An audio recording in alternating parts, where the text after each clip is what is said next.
Your coworker just bought a house. You know this because they won't stop talking about it. They show you pictures of their new kitchen during lunch break like it's their firstborn child. The granite countertops, the open floor plan, the half-finished basement they're going to turn into a home gym someday. They use words like equity and investment with this smug confidence that makes you want to throw your sandwich at them.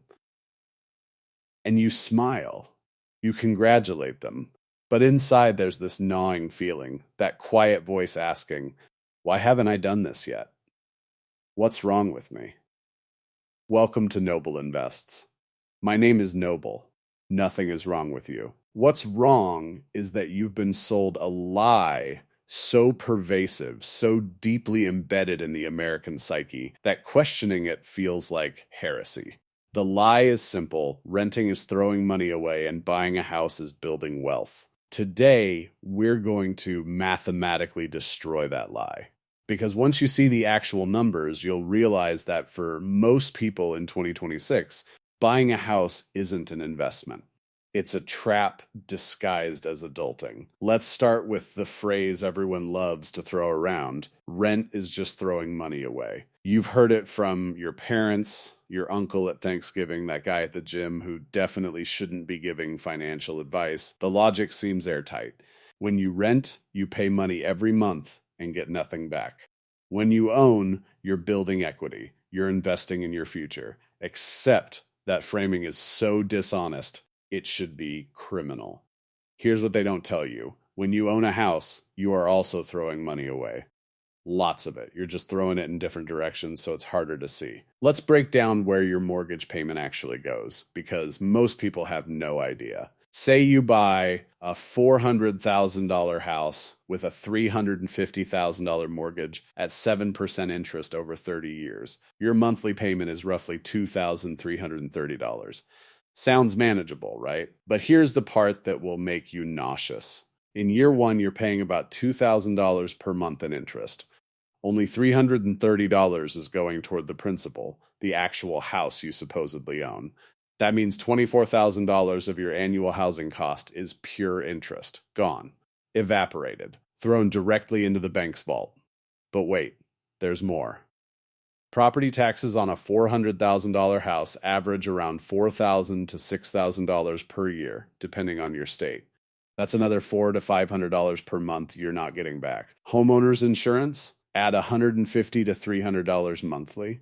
Maintenance, the rule of thumb is 1% of your home's value annually. So that's $4,000 a year, or about $333 per month. And if you put down less than 20%, tack on PMI, another $200 to $300 monthly. Let's add it up. Your $2,330 mortgage payment just became a $3,500 to $4,000 per month reality when you factor in everything you actually pay. And here's the kicker. Out of that $4,000, only about $330 is building equity in year one.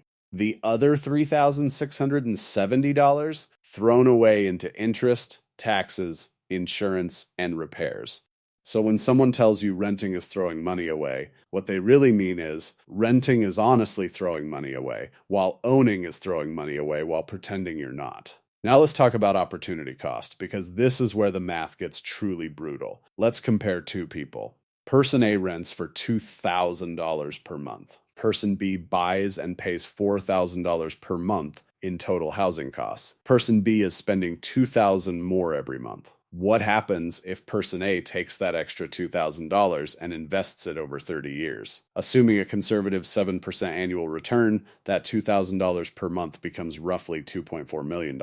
Meanwhile, person B's $400,000 house, assuming 3% annual appreciation, is worth about $970,000. But person B still owes the bank for 30 years of interest payments totaling over $480,000. Net result? Person B has a paid-off house worth $970,000 after spending $480,000 in interest plus $150,000 in maintenance. Person A has $2.4 million in liquid investments. The renter won by a lot. And they didn't have to fix a single leaky faucet or replace a single water heater to do it. But here's the critical assumption. Person A actually has to invest that $2,000 difference. If they're just spending it on DoorDash and impulse buys, this math falls apart. The house acts as forced savings for person B. It's a savings account you can't raid at 2 a.m. when you're drunk and thinking about buying a jet ski. That's the real reason people build wealth through home ownership. Not because houses are magic, but because they impose discipline. So why does everyone still insist buying is better?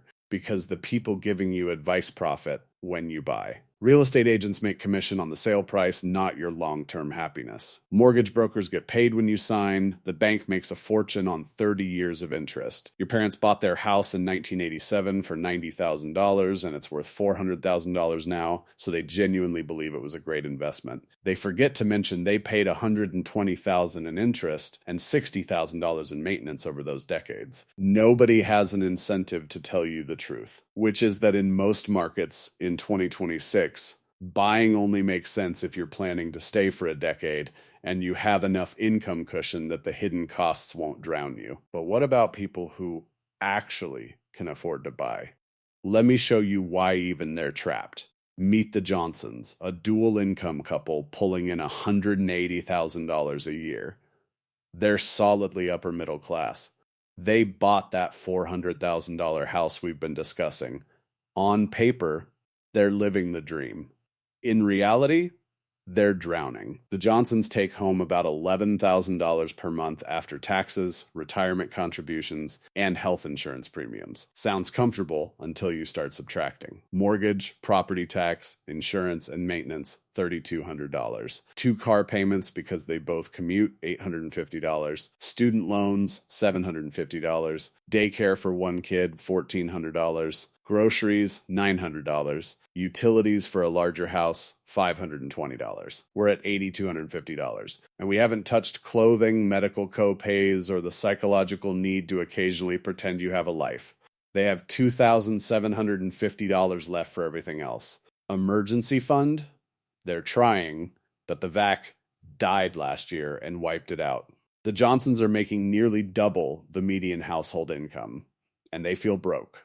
Because they are broke. They've built a prison out of mortgage payments and convinced themselves the bars are equity. Here's what nobody tells you about equity. It's not real money until you sell. And you can't sell because you need somewhere to live. It's Schrodinger's wealth simultaneously existing and not existing until you're willing to become homeless to access it. The Johnsons have maybe $60,000 in equity after 5 years of payments. That sounds impressive until you realize they paid $80,000 in interest to get it. They paid the bank $80,000 to borrow money so they could earn $60,000. That's a negative return. A savings account would have been better. But let's say something goes wrong. One of them loses their job. Suddenly they're missing $5,000 a month in income. They have exactly 8 weeks before they start missing mortgage payments. The house isn't an asset providing security. It's a liability demanding constant feeding. Miss 3 payments and the bank doesn't care about your equity. They take the house, keep everything you paid, and you're out on the street with destroyed credit. The renter in this scenario, they downsize to a cheaper apartment, tighten the budget, and survive. They have flexibility. The homeowner has an anchor chained to their leg while the ship is sinking. So what's the actual solution for the 80% of people who can't comfortably afford a $400,000 house? Stop trying. Seriously. Reject the premise. You're not failing by renting. You're refusing to participate in a rigged game. Let me tell you what winning actually looks like in 2026. Winning is renting a place you can afford for 25% of your take-home pay instead of 40%. Winning is having $20,000 in the bank instead of $20,000 in equity you can't access. Winning is sleeping through the night instead of lying awake calculating whether you can afford new tires this month or next. Rent the apartment. Invest the difference between what you'd pay in total housing costs and what you actually pay in rent. Build a portfolio of index funds that you can access in an emergency without begging a bank for permission. Create actual financial security instead of the illusion of it. And when someone tells you you're throwing money away on rent, ask them how much they paid in interest last year. Ask them how much they spent on maintenance. Ask them if they've calculated their actual return versus if they'd invested that down payment in 2020. Watch them get uncomfortable because nobody actually runs those numbers. They just repeat what they were told. Here's the math that'll actually set you free. You take that $50,000 you didn't dump into a down payment. You invested in a boring S&P 500 index fund. Historically, that returns about 10% annually. In 30 years, without adding another dollar, that $50,000 grows to around $872,000. But you're not just sitting on that initial investment. Remember, you're also saving the difference between what homeowners pay in total housing costs versus what you pay in rent. Let's be conservative. Say you're saving $500 a month by renting instead of owning. That's $6,000 a year. You invest that too. After 30 years, that stream of investments turns into an additional $1.1 million.